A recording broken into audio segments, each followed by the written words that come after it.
Ready? Are we good? Okay, cool. We're trying a new setup here, so I wasn't sure how it was going to work. So thank you for showing up to the Facebook Live. Today I want to talk to more about, I've been talking about pervasive presence for quite a while now. Pervasive presence meaning you are in front of your audience, the right audience at the right time, and you're meaningful to them. So over the years, I've been actually practicing pervasive presence for our clients and for my own marketing without really actually having in terms that was easy to understand. So when people had asked me, so how are you going to implement it in marketing? I knew in my head what to do, but it was really hard to articulate exactly, explain how everything was going to work. So that's where I came up to pervasive presence. Pervasive presence. Pervasive.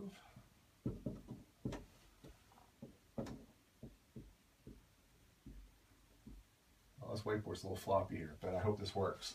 So pervasive presence is literally where you are in front of the right audience at the right time. That's kind of the terminology I wanted to talk about. It's kind of like a gross umbrella over the methodology that I've been using for clients and getting great results. And I keep on refining it over and over again. So really, and I bore this, it's interesting, this is synthesized over multiple different people, multiple different examples of people doing the work. This is nothing really original. What's original about is how I actually apply it. So some of these techniques and stuff I'm going to talk about today, you've probably seen some of it, but not in the way I present it. Because what I do is I've actually taken the systems approach, methodology, and be able to frame the actual framework that people can actually implement in their business.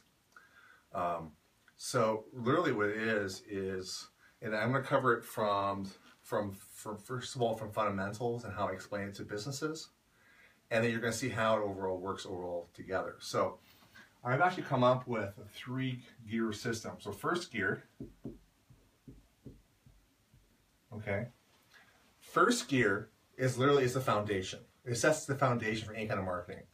One of the things I have found over and over again is when people start doing their marketing online, they really haven't even paid, well, they don't have the experience to do it, and so it's not necessarily their fault. But even marketers, I find, they don't set the foundation set properly.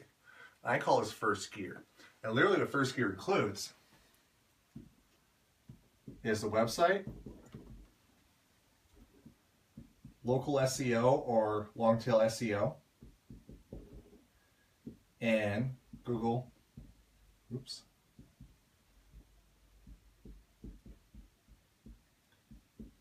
Business and Maps. Oops, I just slipped here. Give me 1 second. I'm just going to adjust this on the back here so not everything goes tumbling down. Okay. So generally what this is here, this sets the foundation. Now the website is really the cornerstone of everything.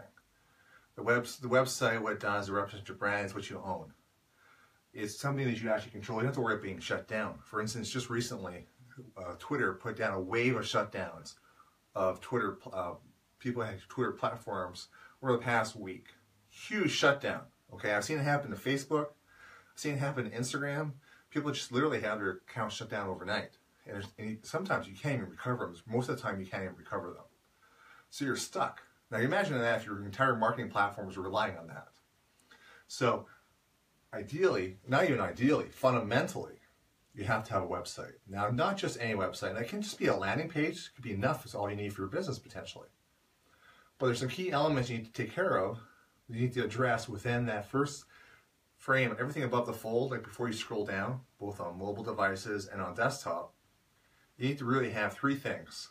First, in 2-3 seconds, you need to be able to tell them those 3 things. Who are you? What can you do for me? What's basically for the visitor? What's in it for me? So who you are, what's in it for me as a visitor, and what do I do next to do something with you?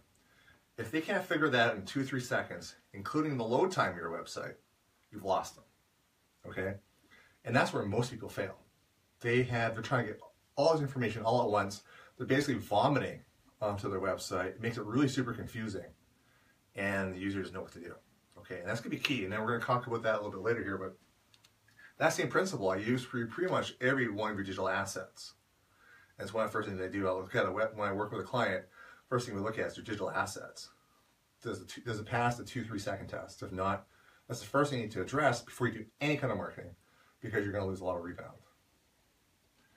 Local SEO, I'm a huge fan of SEO, or search engine marketing, basically helping you show up in Google. Now the problem with SEO and local SEO is the longer term play. It's powerful. You'll be able to put yourself in front of your clients when they're searching. But the problem is that it typically takes, now, searching for your own company name should be relatively easy. You should be able to show up relatively easy if you're decent in SEO and so on. But to be able to show up for long-term keywords that are relevant to people searching for, people who are actually looking to buy from you, and that's key. Not just any keywords, but long-tail keywords means 3 words or more for people that are actually looking to buy your services. If you can get your website to show in front of those people, that's gold. That's long-tail SEO. That's local SEO. That's really, especially if you're doing it for local areas. If you're doing it for marketing in your local area, local long-tail SEO, it's really, really powerful for getting people interested in your business. Problem is, other than you're looking for your company name, it usually takes between 6 to 12 months to start showing up if the person is good at it. If they rush and do it faster, you gotta be careful, because just like having your Twitter account shut down, you can actually have your website blacklisted, and it'll be almost impossible to get it back. So you gotta be very careful that you need to have proper SEO done on the website, both on the website and optimization, which is the easy part, relatively speaking, and doing the off page where you actually have links and social proof and all that stuff, saying, hey, Google, guess what? This website's relevant. You have all these different social indicators, all these different votes. It helps rising you up. Okay, that takes a while. So the reason I've actually added, probably over the last half a year, is Google Business and Google Maps to that, because if you know what you're doing, you can actually show up in front of your customers much faster. It's huge, because this typically, I can get with a client, working with a client on their Google Business and Google Maps, I can start getting them measurable results within 2-3 months, maybe even within a month. I've been taking a number of courses. There's actually, you'd be surprised at what you don't know. You don't know what you don't know. And when you properly use Google Business, you can literally, over time, drifting up higher and higher and higher and gain those returns. The key with Google Business is that nowadays, when people search for terms, Google is actually ranking that, so it's right there. Google Maps is usually toward the top of the thing for services. So if you have a service oriented that you're trying to do to your local customers, you have to have that Google Business, Google Maps optimized. Otherwise, you're going to lose out big time. So that's why the next thing we look at is also optimizing how it looks, and then also helping it rank. Similar to SEO, you do the same kind of things to your Google Business, Google Maps listing. And you have to be consistent and done over time. It's not just done once and let it forget. You have to consistently do work to that platform to make it rank and keep it rising higher and higher and higher in your area. So that's why I call these 3 things is really your dynamic duo, okay, trio really. Because together, they set the foundation for the first gear in building up your website, right? Building up your social presence and getting traffic. You set this up right, okay, you start getting results. Okay, and that's why I call it first gear, because even with this first level, you start getting results, and this sets the foundation for everything else. Set a poor foundation, anything else you're going to do, you're just wasting money and time and money. Okay. One thing to keep in mind in Google Business, a lot of people have been missing out of this.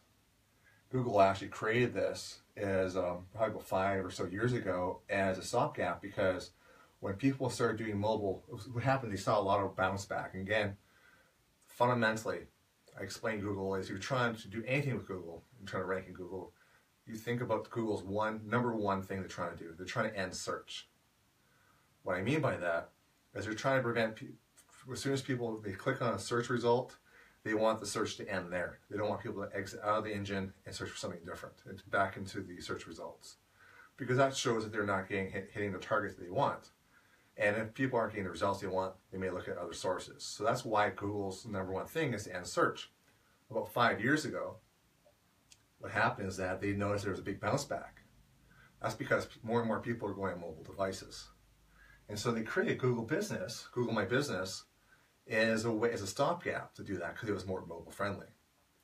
Well, now it's actually stuck. It's become now an integral part, and they're integrated to Google Maps and a bunch of other different Google properties.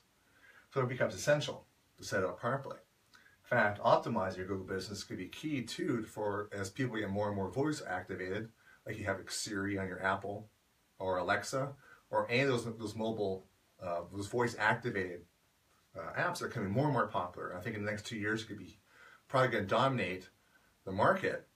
And so it actually grabs data from your Google Business and Google Maps. So again, this is why first gear is so important to set properly before you do anything else. If you don't, you're wasting money.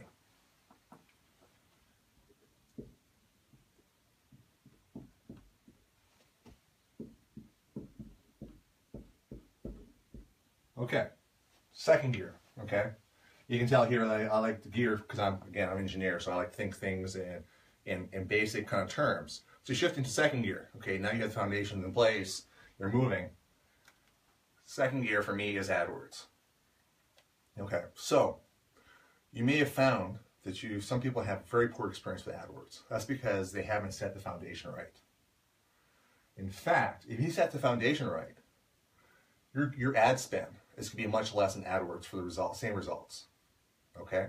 So it is fundamental before you start doing AdWords that you actually set the foundation right. And then do proper AdWords. Most people, again, get those wrong. They don't set up the AdWords properly. And on top of getting the right keywords and the right search terms and having the right ad descriptions, what they also forget, or they don't do properly, again, even marketing companies get this wrong. Whoops. This is, I spelled it wrong term here.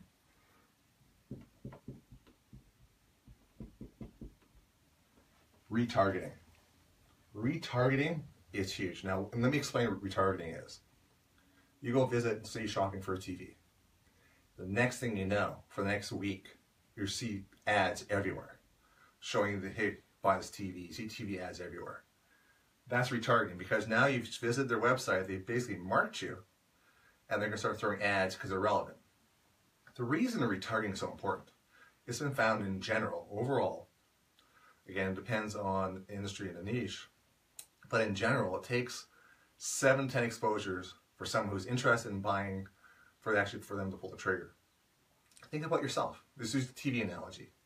You don't think, hey, let me buy a TV, I want Toshiba TV. You don't go Googling, find the first TV and buy it right away. Chances are you're going to look at it, do a little bit of shopping. Maybe you get distracted, something happens, you can do a little bit of shopping, take a look, maybe visit a few stores, etc. If you think about it, over time, you've probably had yourself 7 to 10 exposures on general, for general shopping trips like that, before you actually pull the trigger and buy, unless you really knew right away, and then you wouldn't necessarily be the norm in that case. Same thing with computers and so on, right?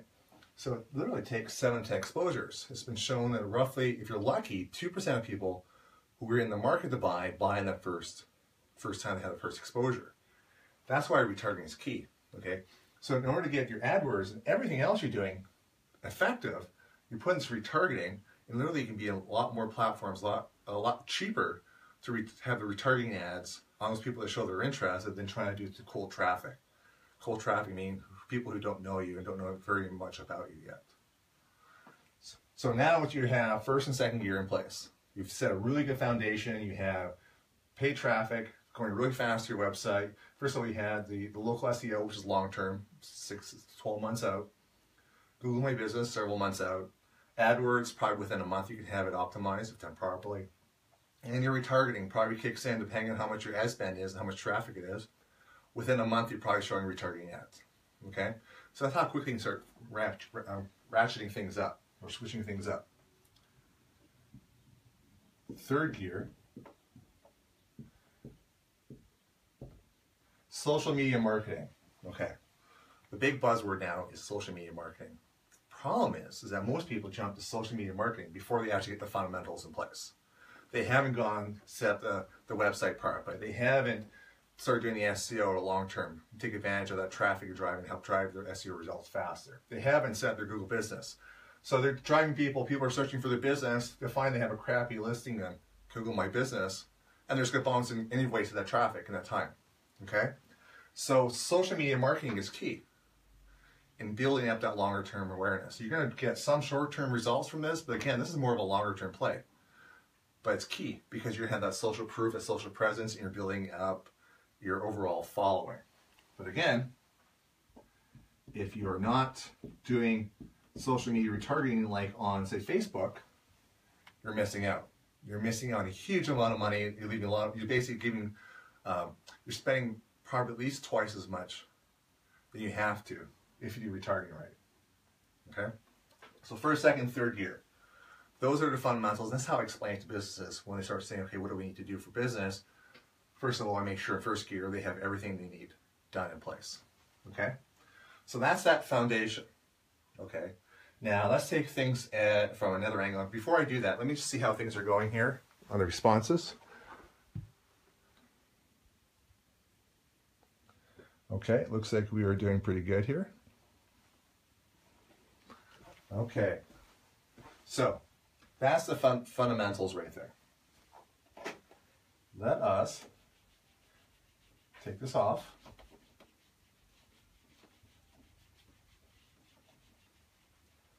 Okay, let's talk digital assets. This is something that I love talking about, okay? We kind of touched about it earlier in this discussion. What happens is that website, like I mentioned before, should literally be the center of your universe, okay? Because you own it, you control it.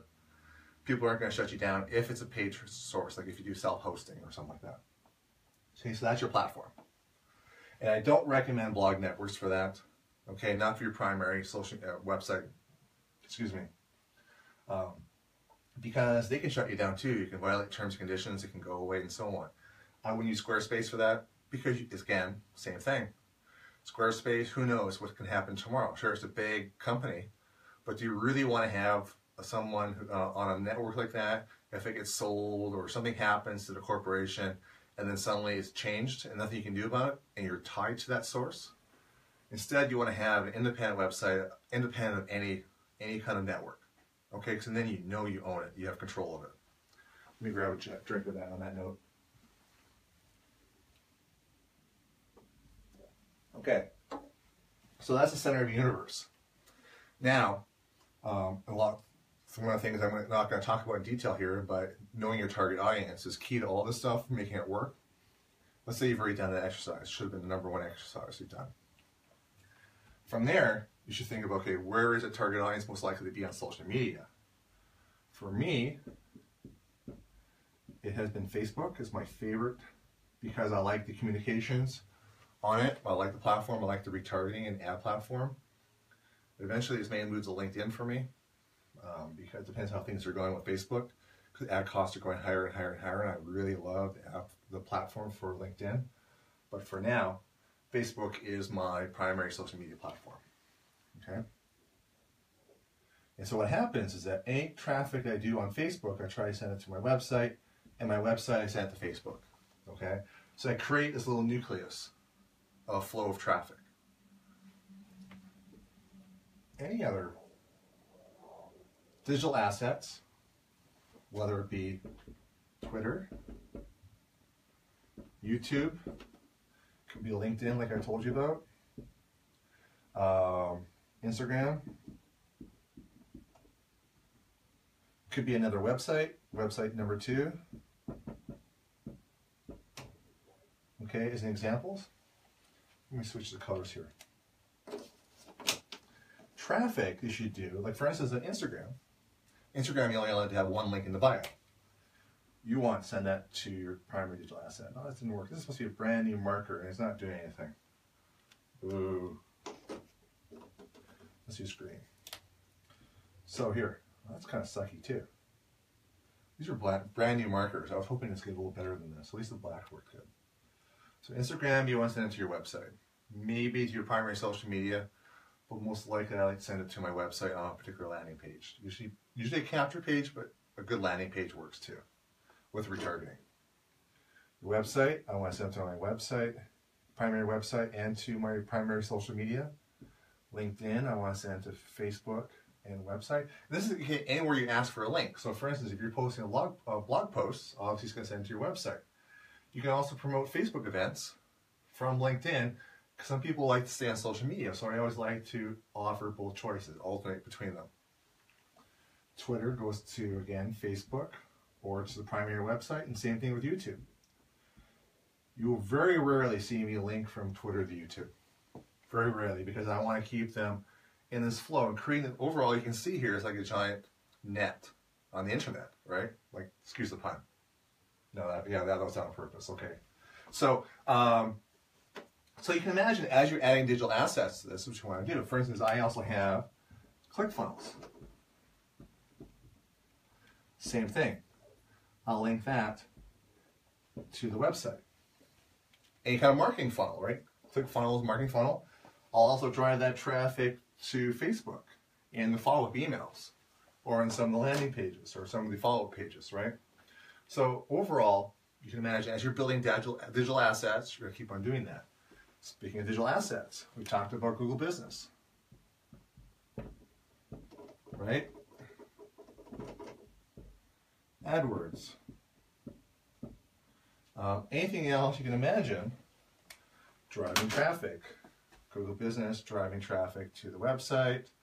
AdWords driving traffic to the website. You see, and as you're doing this, you're creating an overall net.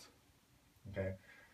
You're not going to expect it to build this all up at once. That's why it's important to have first gear in place, right? That's the reason why I talked about the gears first, because you're building levels as you go along. It's not like you go from a standstill to third gear. What happens? You're probably going to stall, right? Because you're going to be overwhelmed by what's going on. You want to shift in the first gear first, because you get some traction and get some momentum. You can start building that up. Okay, that's why I didn't want to lead with this, because it can be overwhelming. The key is getting the first gear first, getting the solid, building up your speed, and then go in second gear, which is your AdWords, and then start building into social media over time. So third gear, you can literally go up. I can talk fourth gear and fifth gear, but really, for the most part, third gear covers your social media and other digital assets. Okay. One last thing I want to cover today. Okay. You have probably heard the term now over the past year, omnipresence, and if you haven't, I'm going to talk about it a bit today. Okay.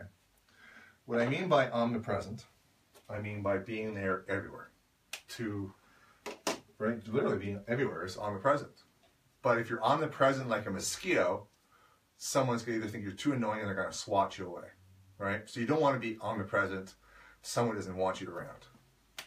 That's creepy. So instead, you want to be omnipresent, okay, to your target audience. You want to be relevant to them, and you want to have that sense of intimacy with them. Okay? So if you're relevant and you're everywhere and you're relevant to everywhere to the target audience that wants your information, okay, that's how you start drawing that traction. They're going to want more of that. If you're relevant and you're intimate, okay, that means you're going to have to start developing more of that relationship with a particular customer. And you're going to actually have the contacts that you want to have. Okay, so you're going to have, basically what you do is you want to be omnipresent, relevant, and intimate to your target audience with your content you're creating. And this all comes down to going from cold traffic to warm traffic to really until they actually were positioned to buy. Okay, so by having all those platforms and all that marketing we talked about before, first, second, third gear, you're building up your omnipresence. And as while you're doing that, you want to make sure the content you're creating and understanding your target audience really, really well. And I probably should have talked about that a lot more in the beginning. But target audience is key to making all this work. So that way you know what their pain points are, and you're actually relevant because you're actually addressing those pain points. If someone says, yeah, I'm agreeing, these are the pain points that I have, and then you do follow-up with retargeting, and you're relevant to them all the time because you're retargeting the content that's relevant to their pain point, then you start getting that more of the interaction. They start learning more about you. They want to consume more information. At that point, you can actually move them more toward intimacy, because then they start being more susceptible to see longer videos. If that's an intimacy, it could be like a Facebook Live. It could be Facebook groups, where you're having a more intimate group to a select few people. It could be doing more webinars.